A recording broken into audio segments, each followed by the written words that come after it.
Hello, all. Welcome back to the Brighter Black Futures podcast. My name is Bisa. I'm your host, and I'm super excited to share all the things I got on tap for you in this episode. And this episode is going to be all about Black history, one of my favorite subjects. As you know, if you've been following along so far and watching the other episodes, if you haven't watched episodes 1, 2, 4 through 4, I suggest you go back and watch them before diving into this one. But you do you and what's best for you. And so today's episode is all about Black history.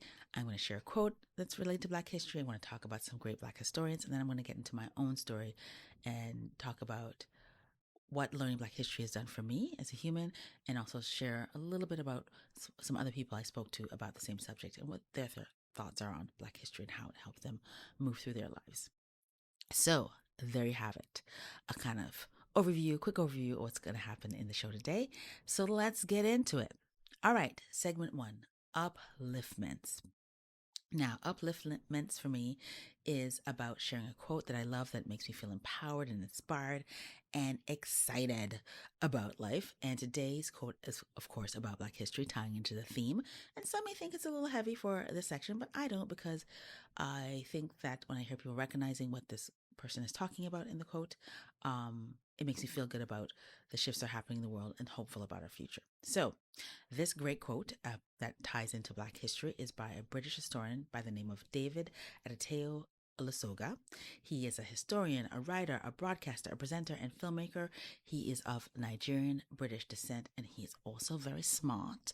And here's what he had to say about Black history in the UK that I think and history in general in the UK, let's say, and I think can be applied to the Western world in general, so Canada, the US, even Australia, and how certain groups are marginalized historically. So let's get into what he has to say. So our national history cannot be national if in the near future 1 in 3 adults feels their stories remain untold.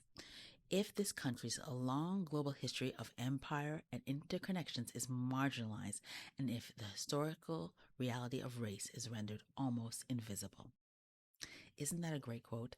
And I think there are demographic shifts happening in the world, particularly in the Western world, because of immigration, people following the wealth and following their colonial leaders, the colonizers who left their countries semi-ruins depending on where you're coming from, and so they're following the money and the chance to be educated and have a better future. So there's a demographic shift happening all over the world, particularly in Western countries, and as a result, people are asking to be represented and seen.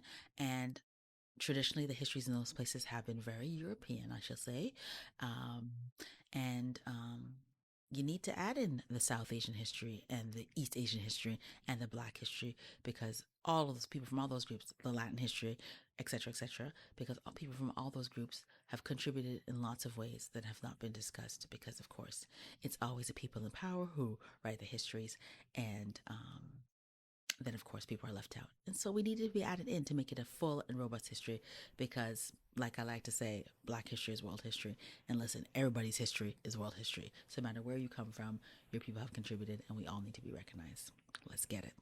All right, on to the next segment. Okay, so now we reach a segment called the Black History Moment, and usually tell you a story from Black history, but today's gonna have a little twist, because what I want to talk to you about, the stories I want to tell, the info I'm going to give you, is about some Black historians that I really admire, that I think everyone should know about. So first up is Dr. John Hope Franklin, who was born on January 2nd, 1915 in Rentisville, Oklahoma, and died on March 25th, 2009 in Durham, North Carolina. He is renowned for his work on American Civil War histories, as well as histories of Black communities in America. He was educated at Fisk and Harvard universities and held positions in universities including Howard University, Brooklyn College, the University of Chicago, and Duke University. Franklin played a pivotal role in the desegregation of public schools in America by contributing to the groundbreaking Supreme Court case Brown versus the Board of Education of Topeka in 1954. And he also was instrumental in establishing African American studies programs at many universities. And his publications include the Emancipation Proclamation, the Militant South, and perhaps most famously, From Slavery to Freedom, which was published in 1947.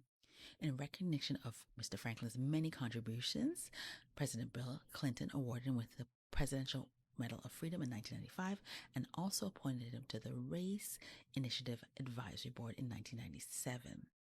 Today, John Hope Franklin's legacy lives on in his many publications, as well as his dedication to the advancement of African American histories and education. Now, the second historian I'd like to tell you about is Kenneth Onwuka Dike, who was born on December 17th, 1917, and passed away on October 26, 1983. He was a Nigerian historian, educator, and the very first Nigerian vice chancellor of the University of Ibadan. He earned his PhD in 1950 and made many contributions to the cultural heritage of Africa and, of course, to preserving African histories, including establishing the National Archives of Nigeria and the Historical Society of Nigeria. Throughout his career, DK focused on African-centered histories and particularly promoted the idea that oral evidence had to be used to understand Africa's past. Widely known as the father of African historiography, his research focused on the transatlantic slave trade as well as British colonial rule in Africa. He played a pivotal role in establishing modern African historical consciousness and also promoting African studies internationally. DK's academic journey took him to Sierra Leone and then the UK before he finally returned to Nigeria to conduct research and teach at the University of Ibadan. He established the Institute of African Studies at that university, and for his contributions to African history, he received many accolades, including an LLD, an honorary LLD from the University of Aberdeen, and many leadership positions in academic organizations. DK's legacy lives on today in his many publications and his goal of promoting African studies internationally and training future African historians. Now, the final historian I'd like to talk to you all about is Dr. Afua Cooper, who was born in the Whitehorn district of Westmoreland, Jamaica on November 8, 1957. She is a scholar, a historian, a poet, and a social commentator who is known internationally for her work in promoting diversity, equity, and inclusion around the world. Her expertise spans many disciplines, including arts, history, and education, and she has received many accolades, including the Nova Scotia Human Rights Award, and was named by Essence as one of the 25 women shaping the world. Wah, go Afua! Dr. Cooper is a prominent figure in the Canadian dub poetry movement, and her research into Black Canadian history, African diaspora studies, and African descendant cultures has been groundbreaking. As a result, she's received many nominations and awards for her historical novels and poetry recordings. In addition to all her academic achievements, Dr. Cooper has also taken on a number of leadership roles, including directing a project called A Black People's History in Canada, which has received a significant grant from the Department of Canadian Heritage. Currently, she is a full professor at the University of Dalhousie, where she holds the prestigious Killam Research Chair, and she makes a pivotal contribution, a key contribution to the advancement of knowledge in subjects like sociology, social anthropology, gender studies, and history. All right, that ran down my Black History moment for today. I hope you enjoyed it and learned about some new Black historians you didn't know about before, and maybe take some time to go and check out their research and their works. All right, we're on to the next segment, and that is not going to be a big interview today, though I do have clips from an interview I did with two very special guests. Today, it's mostly going to be me telling you the story or a story about my journey of learning Black history from childhood till now. And I'm going to play some clips with some very special people. Miss Melissa Bascombe and her son Romel. And Melissa is a woman who felt very compelled to teach us on Black history on her own. And as a result, Romel is an awesome person who started a company based on what he learned. And I'll get more into the details of that later on and show you some of his products. But I want to tie their story into mine, weave that bits of their story into mine to share what I think is a very relatable story for lots of Black children when I was growing up, for my time, and kids today. So let's get into it. I've been teaching him for a while. Maybe I remember him being in grade 6 and us doing projects on the Kingdom of Kush, which is the name of his company, and Black Panther Party, and just learning about different people like Asata Shakur, and right from the beginning. And when The Hate You Gave came out, The Hate You Give, when that movie came out, we went to see it. And so we talked about that, and we talked about police brutality. And so, very young age, he's been learning about this stuff. And I just thought it's always important because I can't rely on the education system to teach him anything. And so any knowledge that he's going to know about who he is, he's going to learn himself or through from his family. And so I started very young teaching him about who he is and where he came from, who his ancestors are, and how long they've been fighting for you, the types of things that they went through to kind of for him to be where he is today. So So much like Melissa was doing with Romel, teaching him at home, I, with the help of my mother, started to research and search out opportunities to learn about Black perspectives and Black history. And this probably started for me very seriously between the ages of 11 and 13. I love to read. My mother instilled that in me. I'm so glad. And I started reading Black literature. I think the first book I picked up was Black Boy by Richard Wright. And then I think it happened to be, or very soon after, it was the autobiography of Malcolm X. And somewhere in there, I read Roots. And then I was in Black history, Black experiences. I wanted to learn more and see myself reflected on the pages of books that I read, because I wasn't seeing that so much on TV, not in the ways I wanted anyway. And I wasn't getting in the classroom. And it was super important to me, like really fed my soul and had me keen to learn about as much as I could in that area.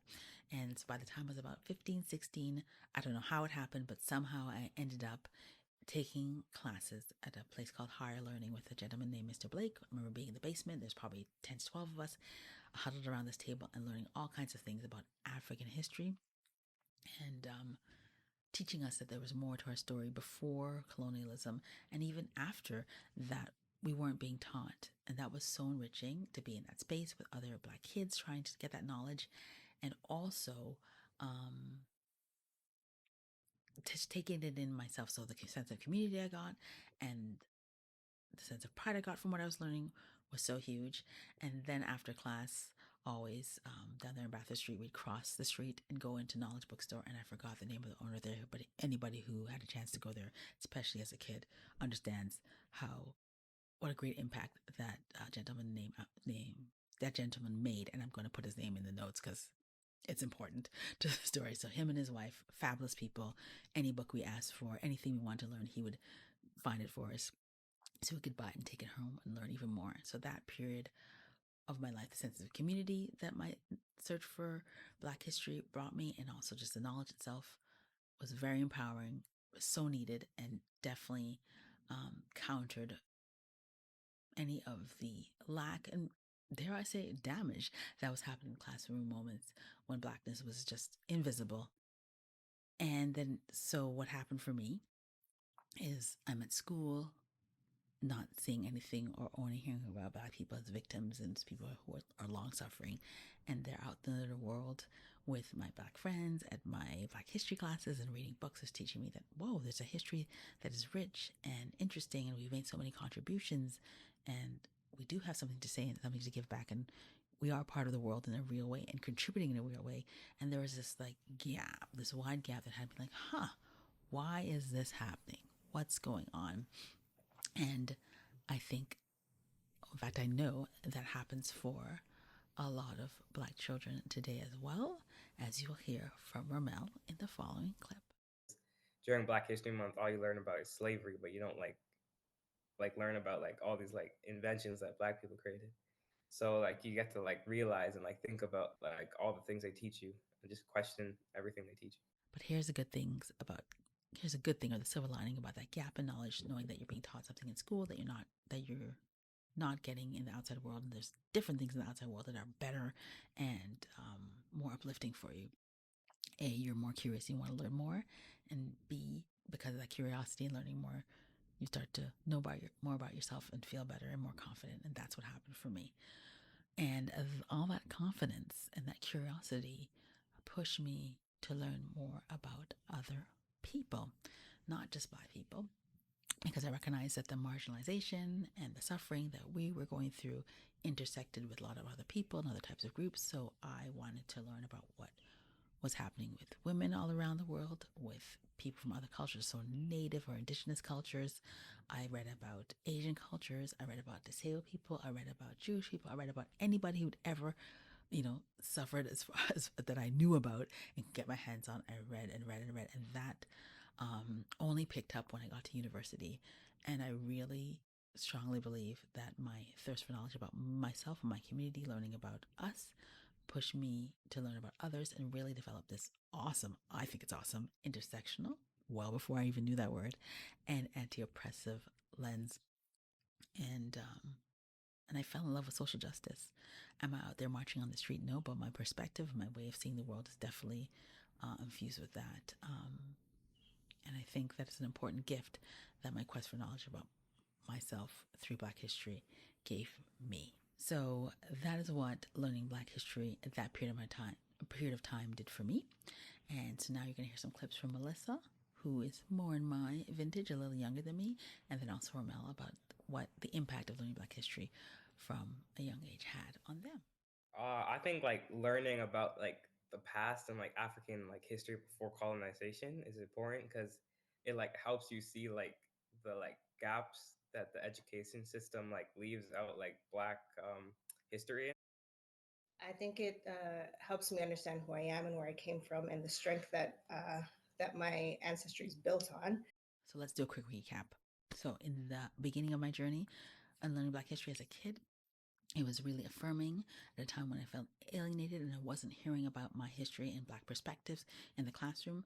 It gave something for me to hang on to the outside that uplifted me and made me feel better in those spaces every day.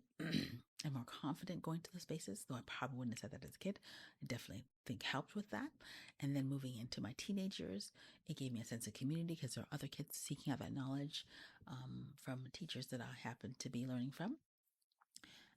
And my curiosity, because of that gap between what I was learning in the classroom and then out in the broader world from members of my community, made me question things, which I think gave me critical thinking skills, and also a curiosity about other folks and how my social location, the social location of my community, intersected with other people. So social justice lens and anti-oppressive lens as a result. That may not happen for everybody, but it happened for me.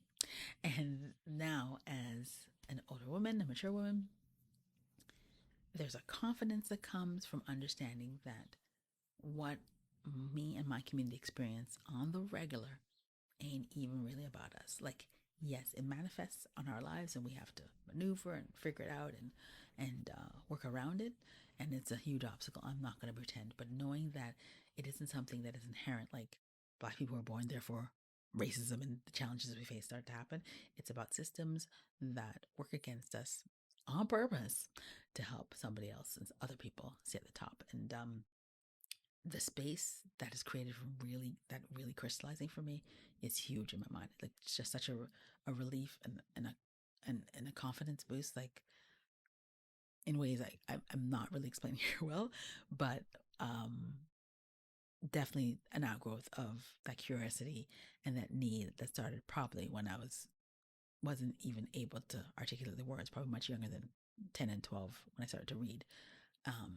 That's what learning Black history has done for me. And if I have the chance to help even one child develop the kind of confidence and understanding about themselves that I have now, I'll feel so blessed. If Brighter Black Futures does it for one kid, I hope it does it for many, many children.